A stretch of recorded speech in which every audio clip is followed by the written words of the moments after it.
নমস্কার বন্ধুরা, সম্পূর্ণ ভিন্ন স্বাদের একটি রেসিপি নিয়ে এসেছি। সয়াবিন চিলি বা সয়া চিলি।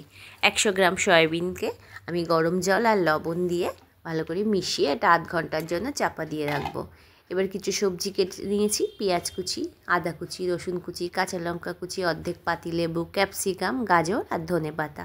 এবার একটা বোলের মধ্যে 4 চামচ ময়দা আর 4 চামচ কর্নফ্লাওয়ার, অল্প লবণ দিয়ে অল্প জল দিয়ে এইরকম থিকনেসের একটা ব্যাটার বানিয়ে নিয়েছি। এবার ওর মধ্যে একটু গোলমরিচ গুঁড়ো দিয়ে দিলাম।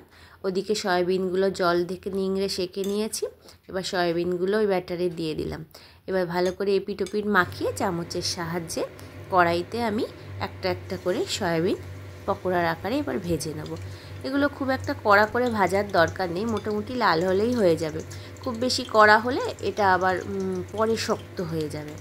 যাই হোক, এক পিঠ হয়ে গেলে আমি উল্টে দিয়ে অন্য পিঠটাও আমি ভেজে নিলাম। এইভাবে সবগুলো ভাজা হয়ে গেলে তুলে নিলাম।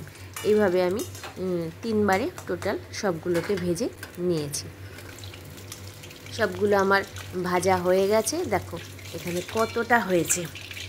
সবগুলো আমার এক প্লেট হয়ে গেছে। এবার একটা বাটির মধ্যে 1 চামচ কর্নফ্লাওয়ারকে একটু জলে গুলে রেখে দিলাম। এটা আমার থিকনেস ঘন করার কাজে লাগবে গ্রেভিটা। আর একটা বাটিতে 2 চামচ টমেটো সস, 1 চামচ সয়া সস, 1 চামচ চিলি সস দিলাম আর 1.5 চামচ মতো ভিনিগার নিয়ে একটা সসের পেস্ট বানিয়ে রেখে দিলাম। এবার কড়াইতে তেল তো গরম ছিল, তার মধ্যে একটু গোটা জিরে, তারপর রসুন কুচি, তারপর আদা কাঁচা লঙ্কা কুচি দিয়ে একটু নেড়ে নিয়ে প্রথমে আমি গাজরটা দিলাম, কারণ গাজরটা সেদ্ধ হতে একটু সময় লাগে। অল্প ভাজা হলে ক্যাপসিকামটা দিয়ে দিলাম, সেটাও একটু নেড়ে চেড়ে নিলাম। তারপরে দিলাম পেঁয়াজ কুচি। পেঁয়াজটা একটু সব কিছুর সঙ্গে মিশিয়ে এবার একটু লবণ দিয়ে দিলাম, কেননা লবণ দিলে তাড়াতাড়ি সব কিছু এবার সফট হয়ে যাবে। এই দেখো পেঁয়াজের কালারটা কেমন চেঞ্জ হয়ে এসছে।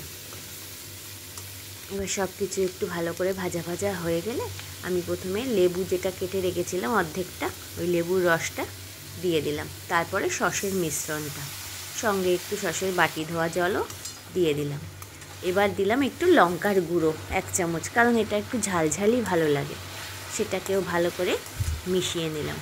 এবার কর্নফ্লাওয়ারের যে জলটা দিয়ে গুলে রেখেছিলাম সেই জলটা দিয়ে দিলাম। এবার ভালো করে মিশিয়ে একটু নিলাম। এবার দেব হচ্ছে সয়াবিনের পকোড়াগুলো। এবার সব কিছু ওলট পালট করে ভালো করে আমি মিশিয়ে নিলাম। এবার আর কোনো কাজে নেই, সব কিছু দেখে নিতে হবে লবণ মিষ্টিটা ঠিকঠাক হয়েছে কিনা। ওপর দিয়ে একটু আমি এবার গোলমরিচ গুঁড়ো দিয়ে দিলাম, কারণ এটা ঝালঝালি বেশি ভালো লাগে বললাম, আর একটু ধনেপাতা কুচি। প্রায় হয়ে এসছে আমার এই সয়া চিলি।